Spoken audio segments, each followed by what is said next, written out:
$4,200. Marcus smiles proudly, holding his physical monthly paycheck inside his apartment, surrounded by boxes of cheap imported goods.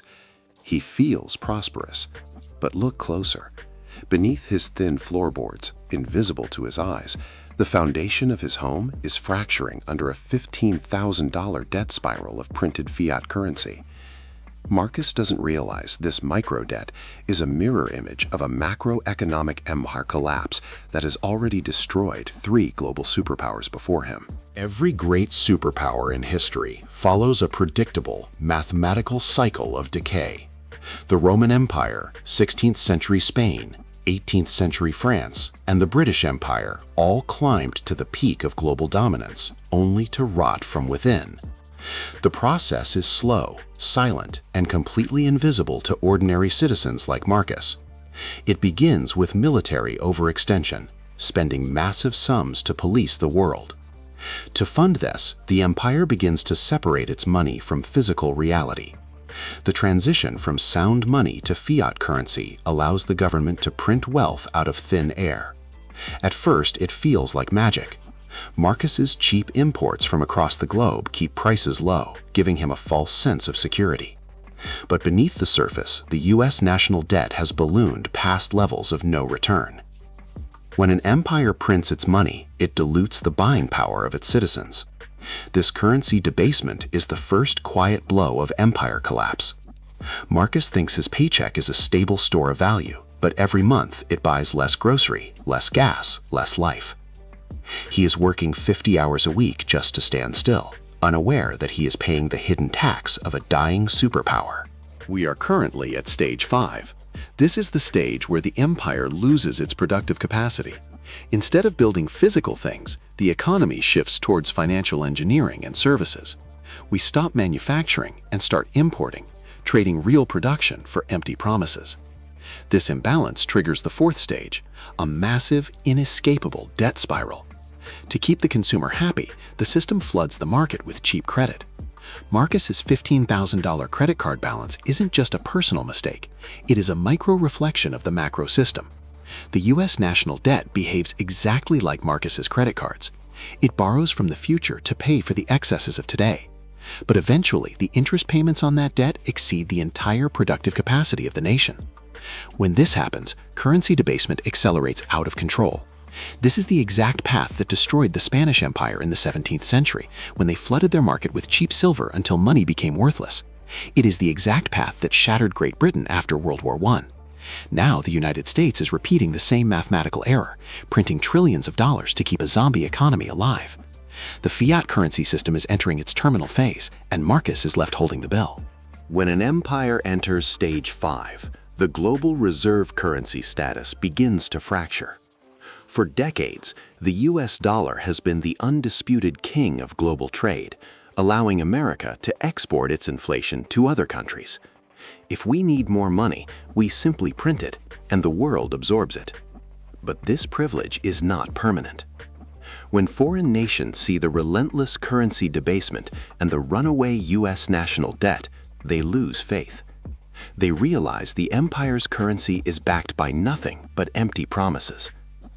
This is where the transition to stage 6 begins, the loss of trust. Nations start to bypass the dollar, trading in physical gold or local currencies instead.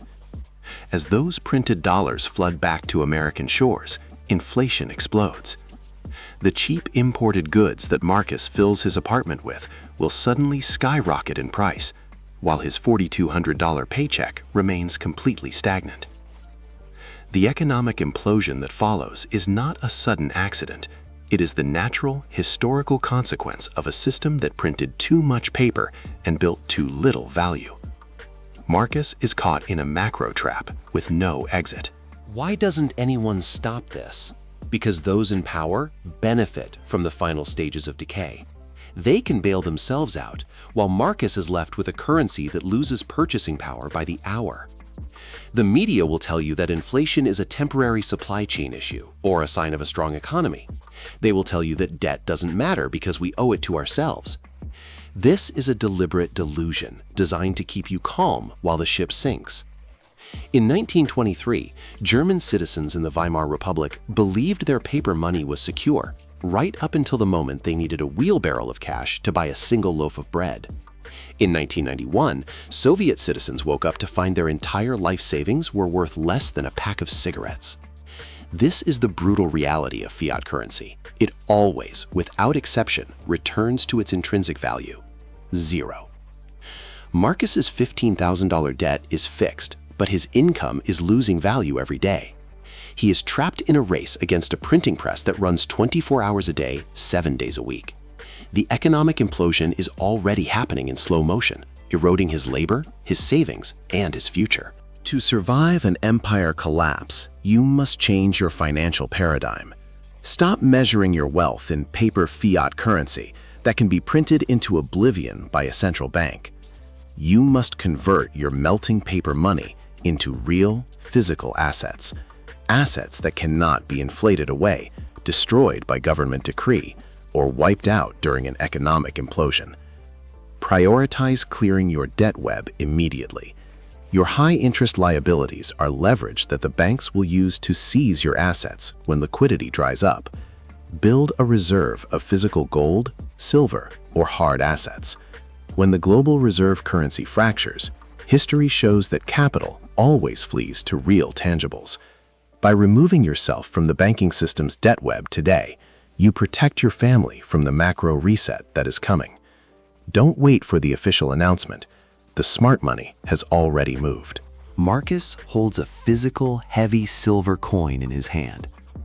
For the first time in years, he feels the weight of real wealth, not a digital illusion on his phone screen. The fifth stage of collapse is already winding down. The debt spiral is accelerating, and the U.S. national debt is growing by $1 trillion every 100 days. The sixth stage, the sudden loss of trust, is next. When that tipping point is crossed, the transition will be violent, swift, and irreversible. Marcus is taking his stand to secure his survival. The storm has destroyed every empire that came before us. Are you going to keep your wealth in a system that is mathematically guaranteed to fail? Or will you build your fortress now? Is your wealth protected from the next stages of empire collapse?